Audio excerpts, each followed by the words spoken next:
एक समय की बात है, जंगल के पास और गांव से थोड़ी दूर गज्जा नाम का एक डोंगी बाबा रहता था। वह दिन रात सोता रहता था और कभी कभार अपने पेट के लिए गांव में भिक्षा मांगने चला जाता था।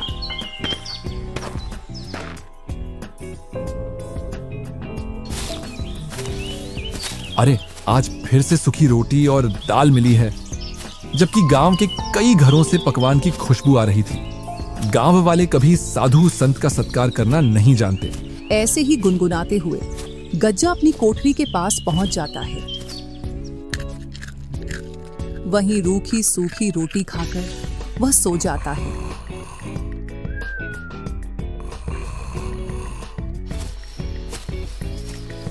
एक शाम गज्जा ऐसे ही घूमते घूमते गांव के पास पहुंच जाता है।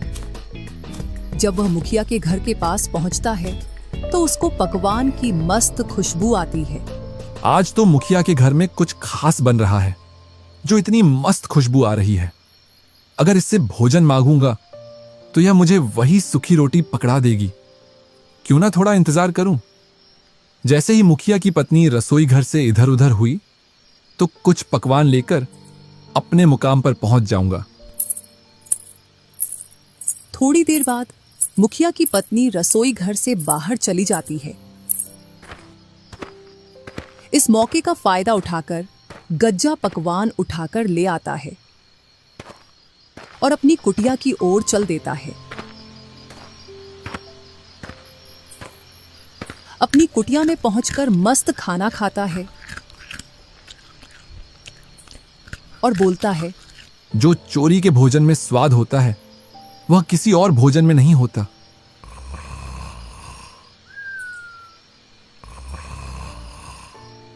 ऐसे ही वह हर शाम गांव में जाता और अपनी भोजन की व्यवस्था करके आ जाता।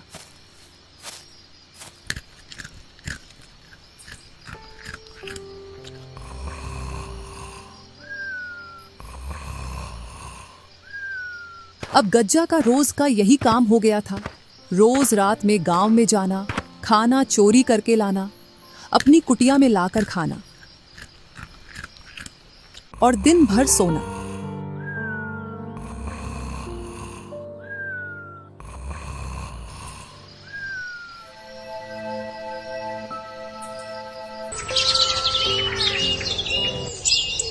एक दिन गज्जा के दो चेले कल्लू और भूरा गज्जा के पास आते हैं। अरे यार भूरा, गुरुजी को देख, दिन भर और रात भर मस्त सोते रहते हैं। अभी तो ये फेरी पर भी नहीं जाते। पता नहीं अब क्या खाते हैं, या कोई सा मंत्र इनके हाथ लग गया है जिससे इनको भूख नहीं लगती। ऐसा लगता है जैसे रोज पकवान खा रहे हों। यही तो मैं तुमसे कहना चाहता था, फिर मुझसे पहले तुमने बोल दिया। यही तो मेरी समझ में नहीं आ रहा। अब गुरुजी फेरी भी नहीं कर रहे। पता नहीं कौन सा मंत्र मिल गया जो अब इनको भूख नहीं लगती। भूरा, इसका पता तो हमको गुरुजी से ही मिलेगा। चल गुरुजी से पूछते हैं। इधर गज्जा घोड़े बेचकर सो रहा था। कल्लू और भूरा ने गज्जा को जोर से हिलाया, तब जाकर गज्जा की नींद खुली। अरे भाई कल्लू और भूरा, तुमने मुझे गहरी नींद से क्यों जगाया? गुरुजी को हम दोनों की तरफ से प्रणाम। हाँ प्रणाम। बताओ, तुमने मुझे क्यों जगाया है? गुरुजी, एक बात बताओ, आप दिन भर सोते रहते हो और रात के समय में कोई भी गांव वाले घर से बाहर नहीं निकलते जिससे कि तुम भिक्षा मांग लाओ। गुरुजी, हम दोनों इसी बात को लेकर चिंतित हैं कि आप बिना खाए पिए इतना दिनों तक कैसे जीवित हैं। तो आप खाते क्या हो? हमारी समझ में ये बात नहीं आ रही है। तुम दोनों को तो पता है मैं कितना ध्यान में लीन रहता हूं। बस उसी का फल है कि मैं अब अपनी सिद्धि के द्वारा अपने शरीर पर कंट्रोल रख सकता हूं। यही कारण है कि अब मुझको दिव्य शक्तियां प्राप्त हो गई हैं और अब मुझको भूख भी नहीं लगती है। तुमको लगता है कि मैं सारे दिन सोता रहता हूं, जबकि मैं सोता नहीं हूं। जमीन पर लेटकर अपनी आंखें बंद करके ध्यान में लीन रहता हूं। माफ करना गुरुजी, हम तो आपके पास कुछ और ही सोच कर आए थे, पर आप तो और कुछ ही निकले। आप अपने ध्यान में लगे रहो। हमको तो ज्ञान प्राप्त हुआ नहीं, हमको तो अब मेहनत करके जीवन का गुजारा करना पड़ेगा।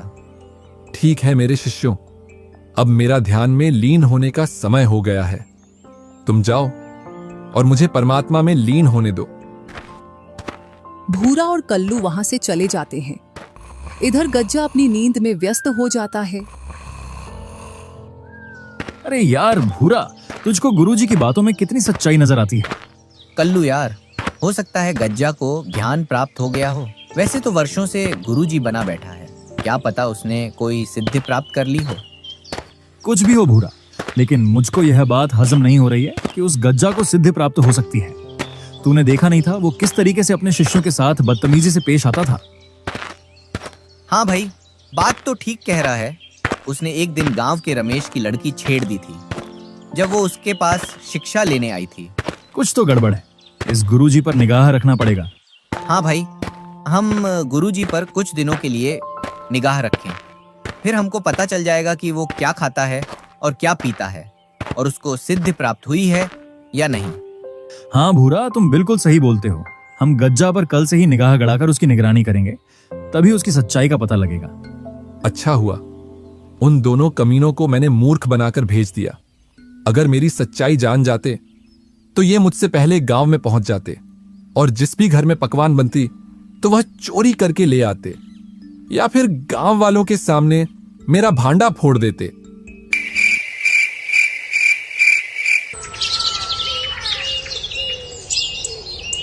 और सूरज की पहली किरण के साथ भूरा और कल्लू गज्जा गुरुजी पर निगरानी करने लगे।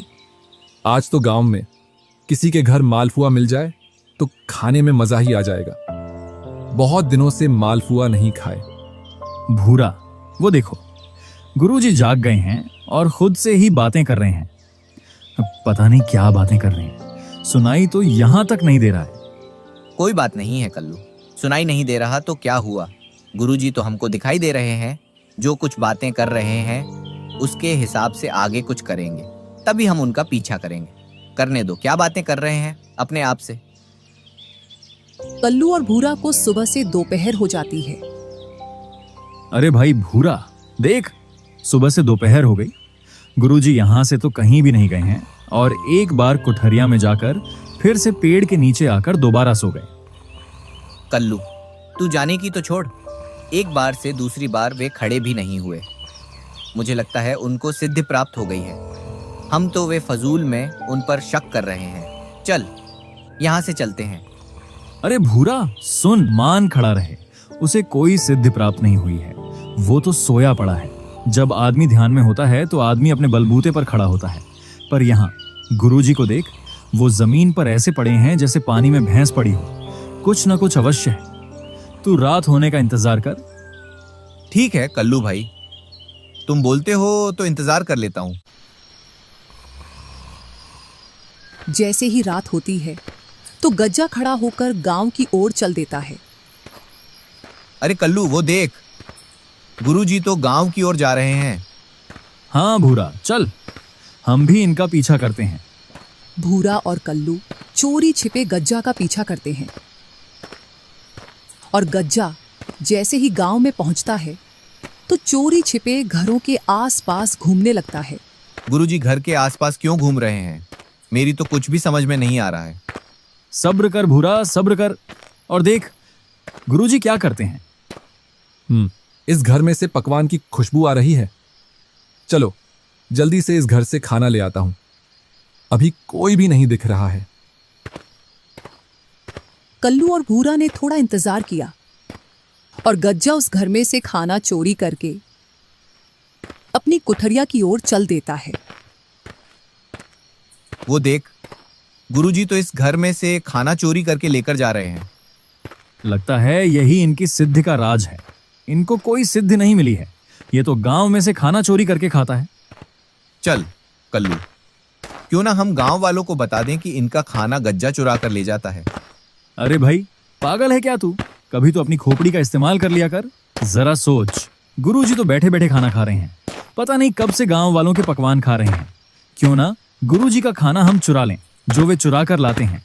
जब वह गांव से चुरा कर लाएंगे और अपनी कुटिया में उस खाना को रखकर नदी में पानी भरने जाएंगे, तब हम उनका खाना चुरा कर खा लेंगे। हाँ कल्लू, ये तो बहुत अच्छा आइडिया है। कल से तैयार रहना।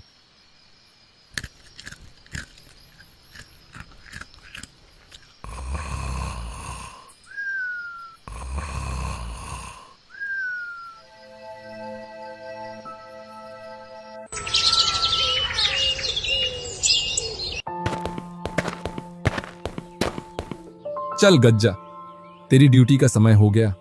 कल का भोजन तो बहुत ही स्वादिष्ट था। मालपुआ खाने का मन कर रहा था तो मालपुआ मिल गए थे। आज भी कुछ स्वादिष्ट खाना मिलेगा। चल गज्जा, चल।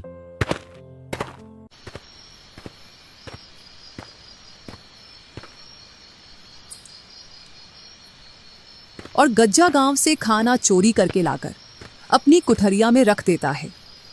फिर अपना कमंडल लेकर नदी की ओर पानी भरने के लिए चल देता है। इधर कल्लू और भूरा गुरुजी का पीछा कर रहे थे। जैसे ही गज्जा नदी की ओर निकला, वो दोनों कुठरिया में जाकर खाना चुरा लाते हैं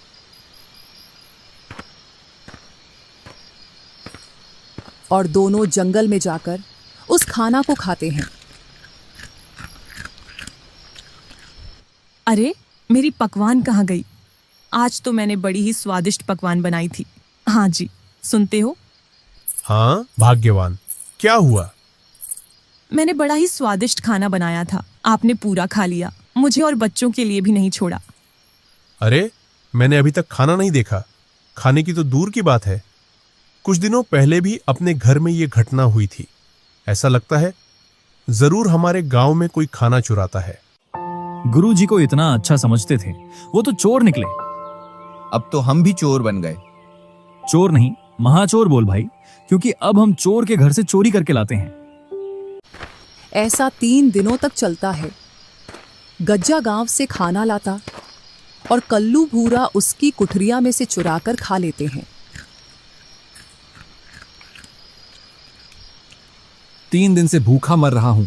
खाना लेकर आता हूं और कोई चुराकर मेरा खाना खा जाता है। आज ना, पहले मैं पानी लेकर आता हूं, इसके बाद खाना चुराने जाऊंगा।